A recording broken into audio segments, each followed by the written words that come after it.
हे सतपुरुष अवतारी, तूने दया करी देदारी।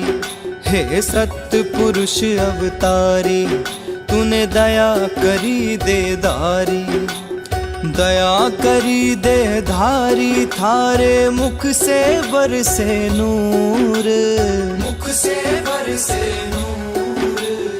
बड़ा भाग हमारा थारे दर्शन मिले हुजूर। बड़ा भाग हमारा थारे दर्शन मिले हुजूर।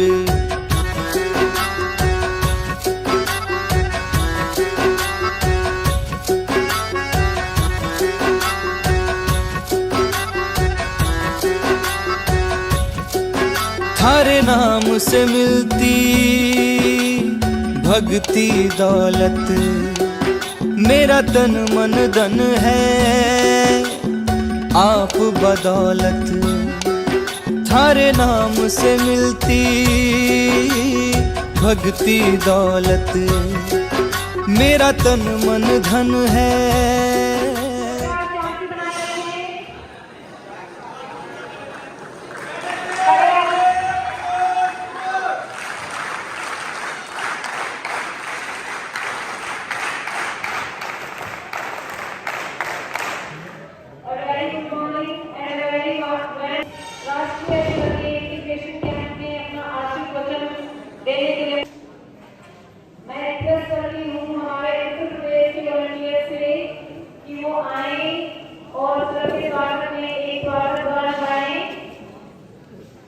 सभी स्टेट से आए अलग अलग वॉलंटियर्स एक साथ एक ग्रुप में हो ताकि महाराज जी का स्वागत करें।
आप देश विदेश में लगभग 50 आश्रमों के माध्यम से लाखों की संख्या में जुड़े हुए श्रद्धालुओं की आत्मिक उन्नति के आह्वान का कार्य करते हैं।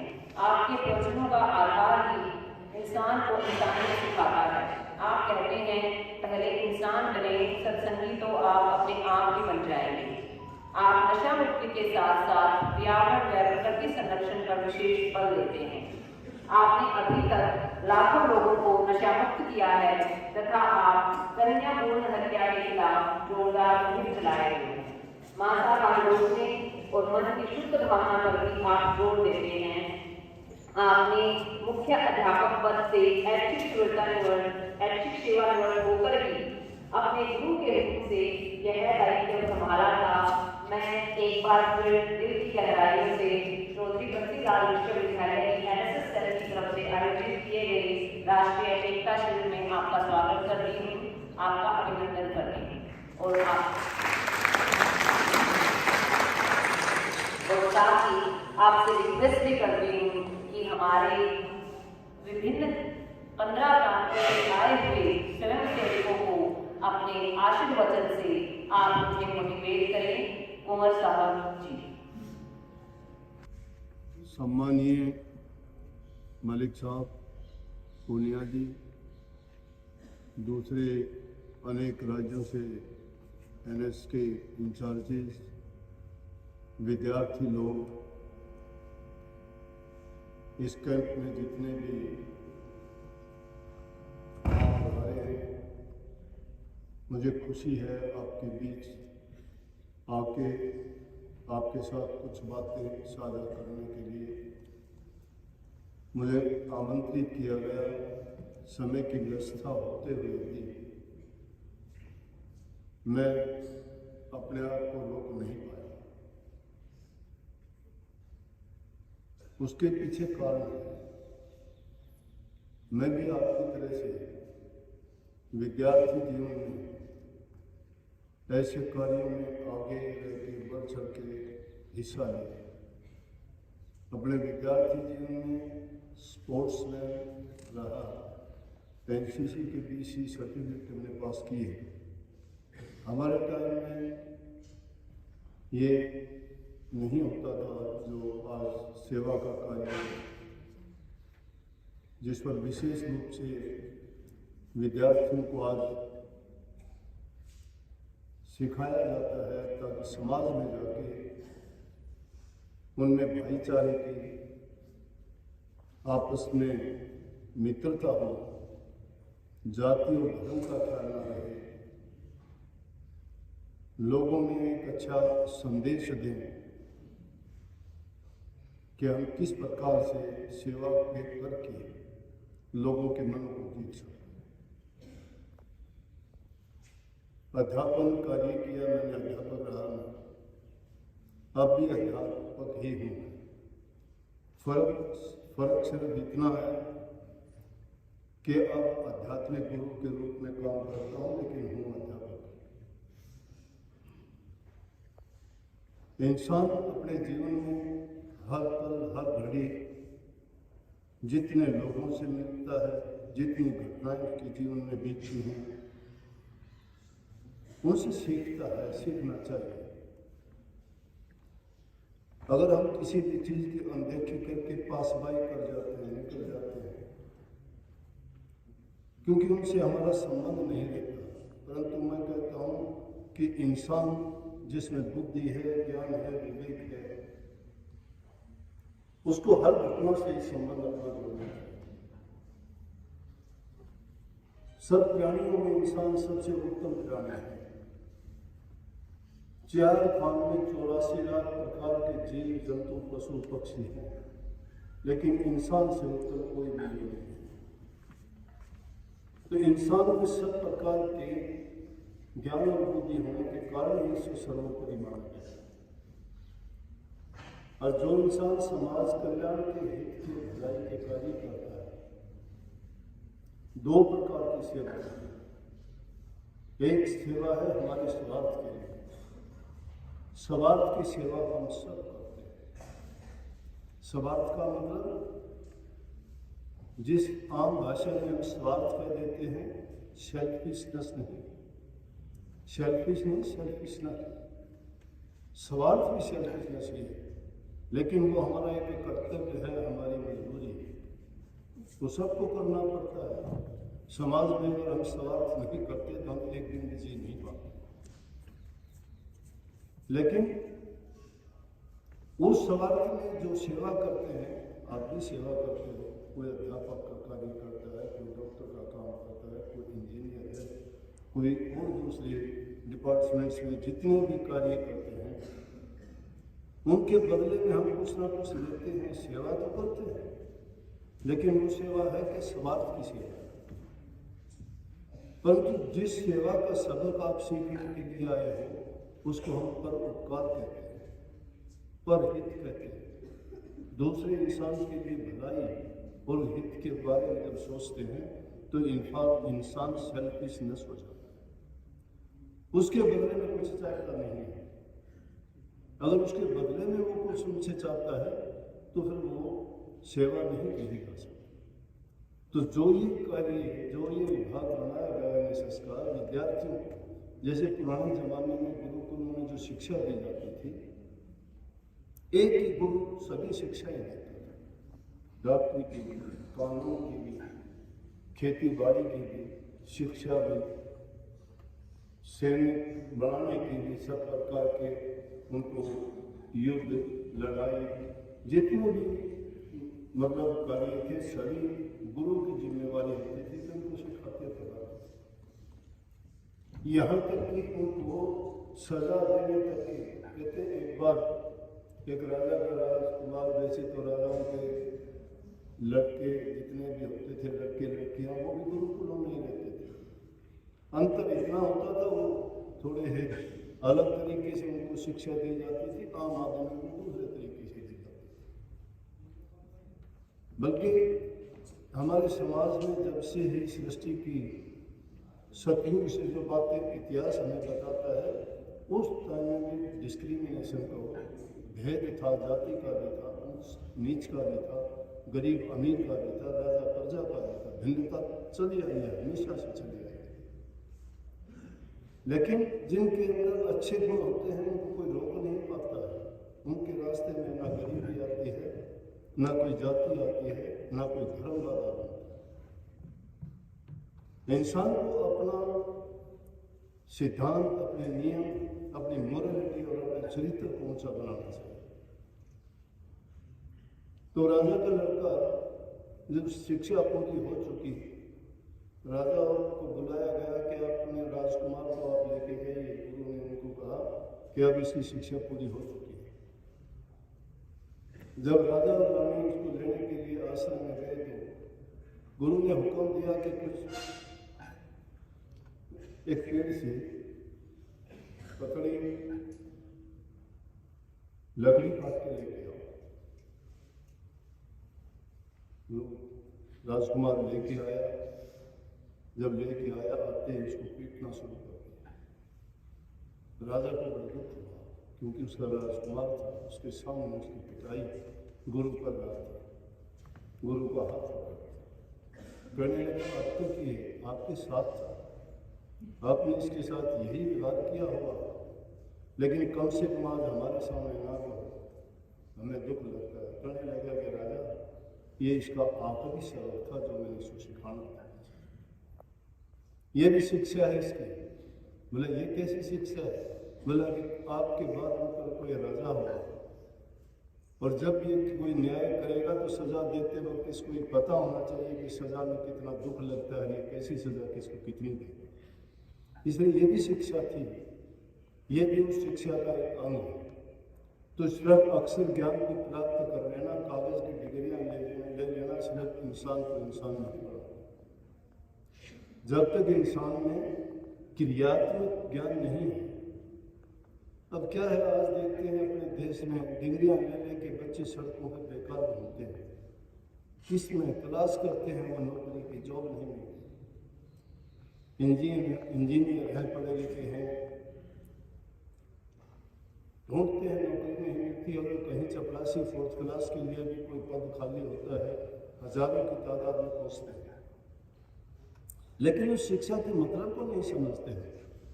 शिक्षा का मतलब हमारे ज्ञान को जगाना है। अगर आपने वो शिक्षा ग्रहण की है, जिस फील्ड में भी आपने वो ज्ञान लिया है, उसमें आप अनेक काम कर सकते हैं। मेरे पास कितने लोग आते हैं कि जी हमें जॉब नहीं मिलती, पढ़े लिखे हैं, हमने ये ट्रेनिंग की है, वो की। मैं पूछता हूँ आपने ट्रेनिंग की है तो आपने इसीलिए ट्रेनिंग की थी कि आपको 5, 10, 20 हज़ार की नौकरी मिले।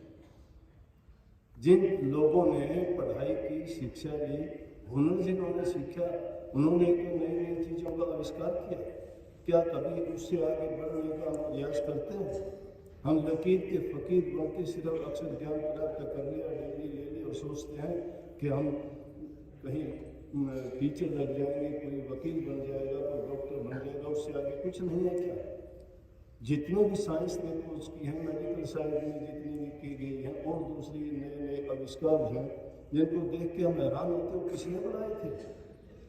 ये उसी ज्ञान का, उसी शिक्षा का तो एक अंग है। हाँ, परमात्मा ने हमें सब कुछ दिया है, लेकिन हम सिर्फ एक ही तरफ की बात सोचते हैं।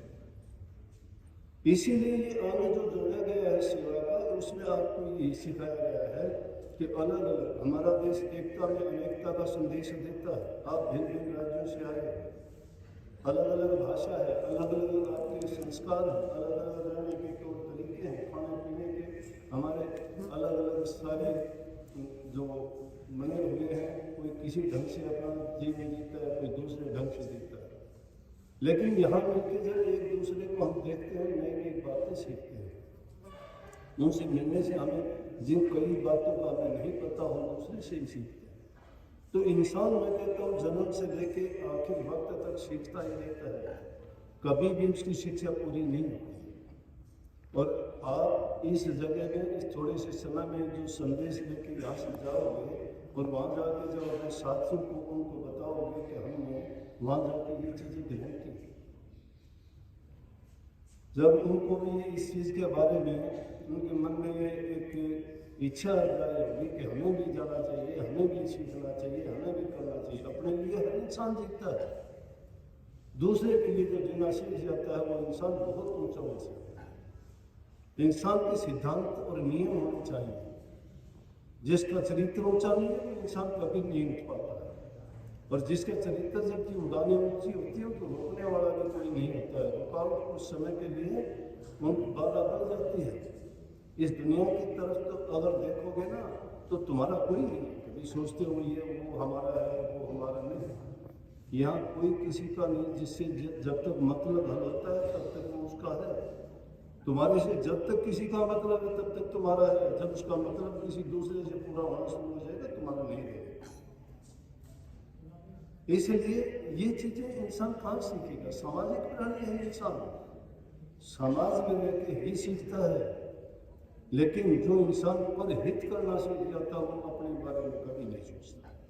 खुद भूखा रह के दूसरों को रोटी देता है, खुद कष्ट सह के भी दूसरों को सुख देता है, खुद अपने बारे में कुछ हर प्रकार के पीड़ा को सहन करके भी दूसरे को पीड़ा से बचाता है। जिसके दिल में ऐसी दया पैदा हो जाती है धर्म का पालन करता है। धर्म किसी नाम ये नहीं है कि बुद्ध धर्म का है या जैन धर्म का, वो तो संप्रदाय है। संप्रदाय क्या हुआ? धार्मिक नहीं कहेंगे उसको हम किसी भी रूप में। धार्मिक वो इंसान है जो धर्म से ऊंचा हो सकता है, और उस धर्म में कोई जाति नहीं होती। और जो संप्रदाय में बटे हुए वो संप्रदाय के। तो इसलिए हमें भी जाति विहीन समाज की ये एक शुरुआत है, जिसमें सब धर्मों से, सब जाति से, सब प्रदेशों से मिलकर हम यहाँ आए हैं और वो अच्छी बातें सीखते हैं यहाँ। और रोजाना नए नए व्यक्ति आपको नई नई बातें बताते भी हैं, सुनते भी हो। क्या पता है इंसान के जीवन में कौन सी बात ऐसी घर कर जाए कि उसके जीवन को बदल के रखे। ऐसी अनेक घटनाएं हुई हैं जिनको एक छोटी सी बात ने इंसान के जीवन को बदल के रख दिया। जब इतिहास को पढ़ के देखते हैं, दूसरे की बातों को याद करते हैं, लेकिन हम उनको अपनाने से इनकार कर देते हैं। दूसरों के तो बहुत उदाहरण देते हैं, हम भी देंगे, आप भी दोगे, किताबों में पढ़े हम। कहोगे बुद्ध ऐसा था, सिकंदर ऐसा था, अशोक ऐसा था, उन्होंने ये कर दिया उन्होंने। ठीक है, उनके पद चिन्ह पर कितने चले। जिनको बापू कहते हो महात्मा गांधी जी, जिनके तन पर कपड़ा नहीं पहना था, इसलिए नहीं पहना, वो गरीब थे, संदेश देना चाहते थे। वो दुनिया को संदेश देना चाहते थे कि ये चीजें इंसान के लिए जरूरी नहीं है। ये नहीं था कि मैं कपड़ा ही नहीं पहनूंगा, मेरे जैसे लोगों को नहीं मिलता। अब कितने लोगों को कपड़ा नहीं, किसी चीज को अपने जीवन में जब तक नहीं उतारते हैं तो दूसरों के बारे में लाख बातें करने से कुछ नहीं होगा।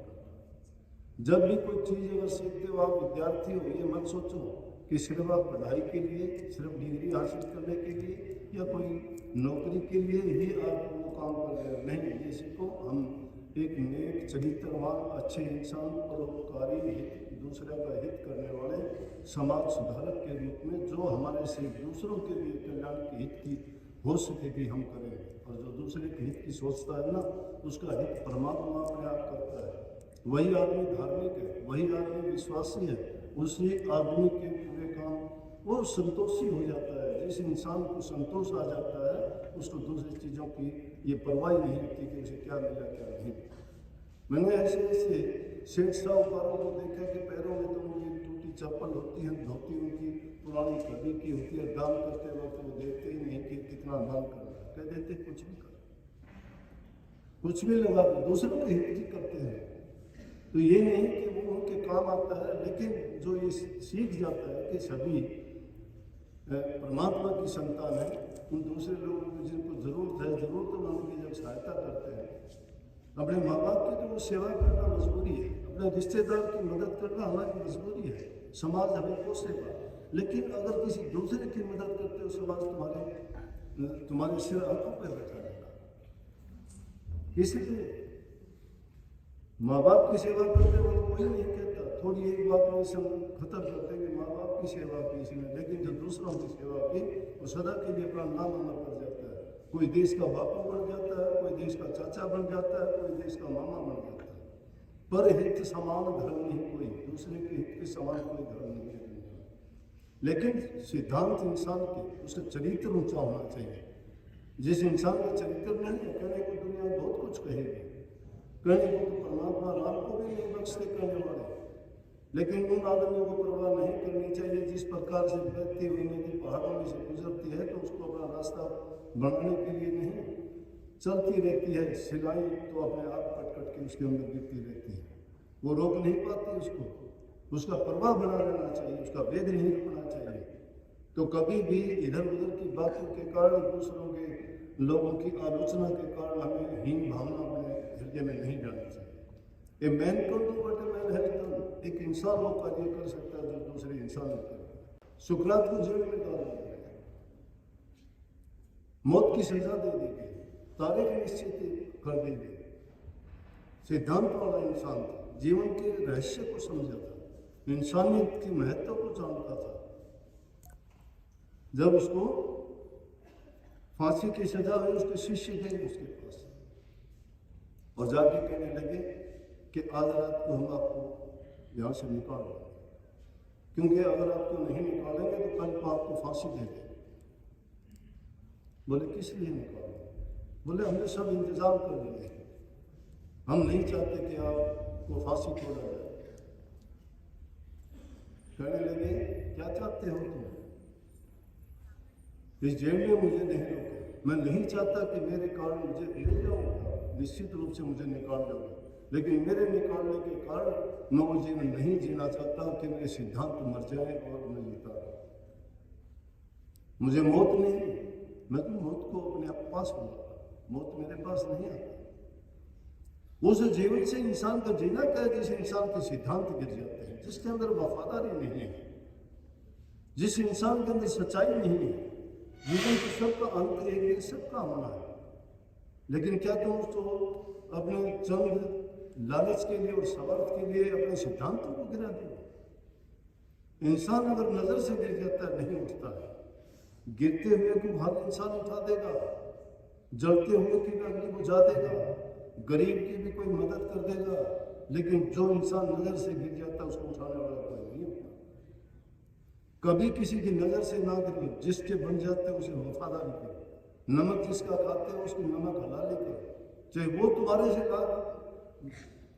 दूर हो जाए, चाहे किसी तरह की बर्ताव करे, लेकिन क्योंकि हमने उसका नमक खाया है, हमें अपनी वफादारी पर कायम रहना चाहिए। सुकरात ने कहा कि मैं ऐसा काम नहीं करूँगा कि मेरे सिद्धांत मर जाए, मैं जिंदा जाओ अपना काम करो, फांसी टूटना स्वीकार करो, तो स्वीकार कर।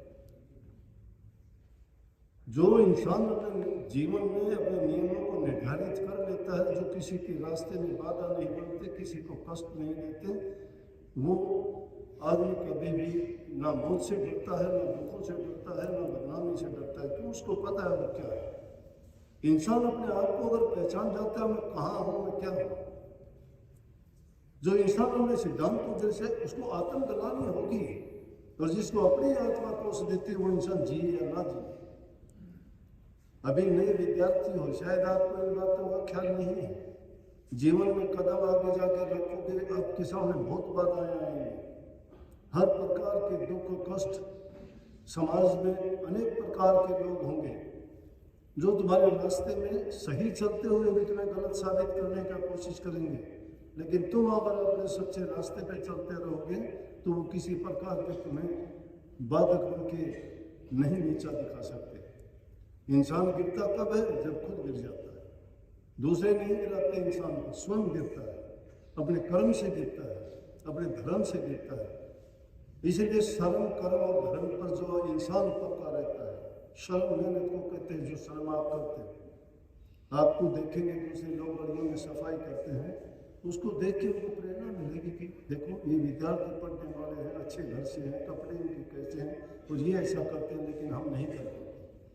हम उनके लिए प्रेरणा स्रोत बन जाते हैं।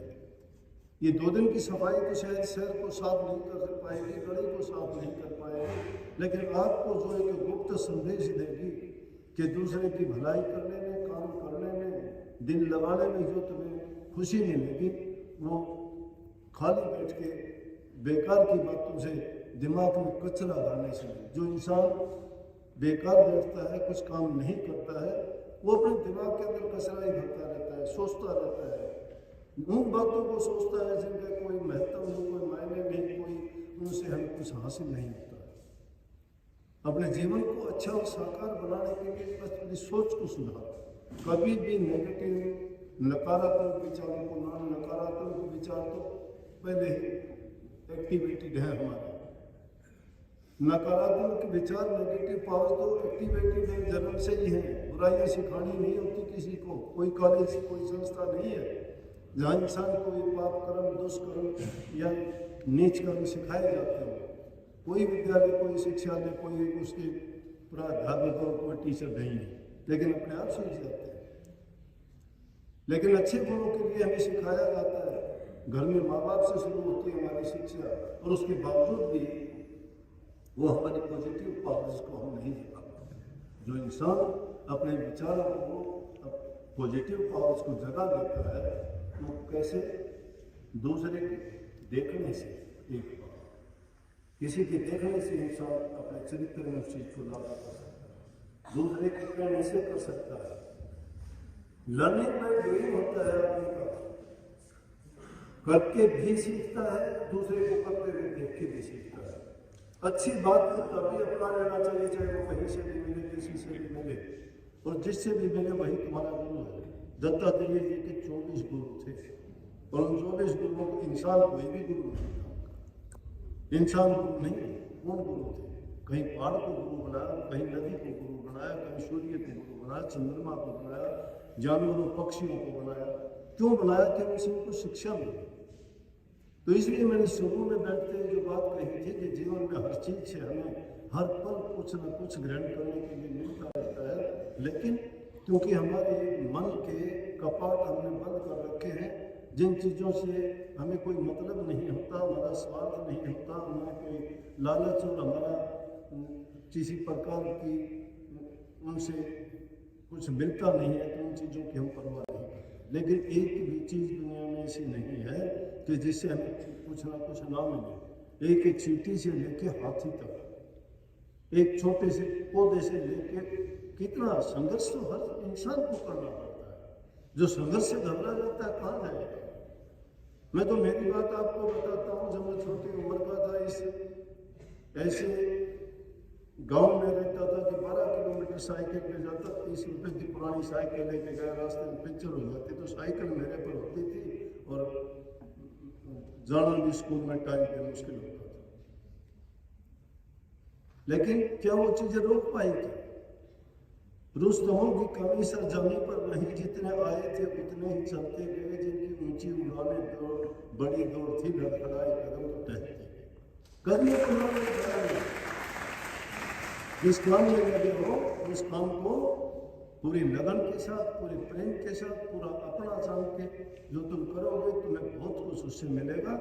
बस के साथ ही मैं आपसे विदा चाहूँगा। बहुत बहुत आपसे मिलकर खुशी हुई और सबको आशीर्वाद भी दूंगा कि आप एक ऐसे इंसान बन के जाओ और अच्छे गुण लेके जाओ और अपने साथियों को, अपने आसपास के वातावरण को भी ऐसा ही अच्छा बनाने का प्रयास करो जिससे लोग आपसे प्रेरणा लें और सीखें। धन्यवाद।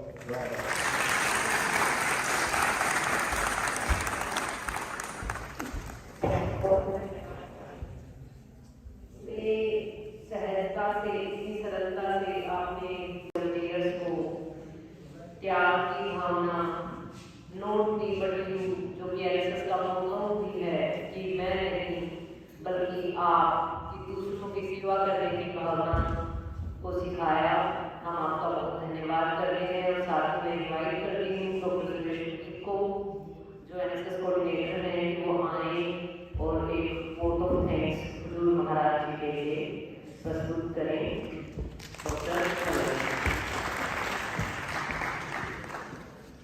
सम्मान के योग्य एनएसएस के वॉलंटियर मैं वैसे तो आप सबको पता है कि महान आत्माओं का, महान विभूतियों का और महान व्यक्तित्व का धन्यवाद क्या तो स्वयं उनका आशीर्वाद हमारे ऊपर हमेशा इसी प्रकार से बना रहे आग्रह किया जाता है। मैं धन्यवाद नहीं करूँगा, मैं आग्रह करूँगा कि संत कमल महाराज जी का आशीर्वाद इसी प्रकार से हमारे ऊपर हमेशा बना रहे और हम भी इसी प्रकार से उनके मार्गदर्शन में इस प्रकार की एक्टिविटी समाज के लिए आयोजित करते हैं। साथियों, हमारे ऊपर विशेषकर मैंने जैसे बताया कि महाराज जी का एक बहुत बड़ा हाथ तो बंसीलाल विश्वविद्यालय के ऊपर है, जिसके पास अपना भवन ना हो, अपने संसाधन ना हो और हमने आज तक जितने भी इस 8 साल के दौरान जो भी कार्य वो चाहे एआईयू के द्वारा दिया गया हो, भारत सरकार के द्वारा दिया गया हो, हरियाणा सरकार के द्वारा दिया गया हो, मैं तो ये मानता हूँ कि महाराज जी की कृपा से वो 100% सक्सेस हुआ है और कोई भी ऐसा प्रोग्राम नहीं रहा है कि जो भिवानी के अंदर आयोजित किया गया हो वो सक्सेस ना रहा हो। तो मैं आप सबके माध्यम से यही प्रार्थना करूंगा कि महाराज जी से वो उनका आशीर्वाद हमें इसी प्रकार से बना रहे। बहुत बहुत धन्यवाद। बहुत बहुत धन्यवाद सर कि आज वो पहली बार हमारे बीच में पधारे हैं। तो मैं सर से रिक्वेस्ट करूंगी कि सर हुजूर महाराज जी को एक सम्मान चिन्ह, एक मेमोरी चिन्ह भेंट करके उनका धन्यवाद ज्ञापन करें। मैं विभिन्न प्रदेशों से आए एनएसएस के प्रोग्राम ऑफिसर से भी अनुरोध करूंगी कि वो भी इस कार्य में डॉक्टर सुरेश मलिक जी का सहयोग करें।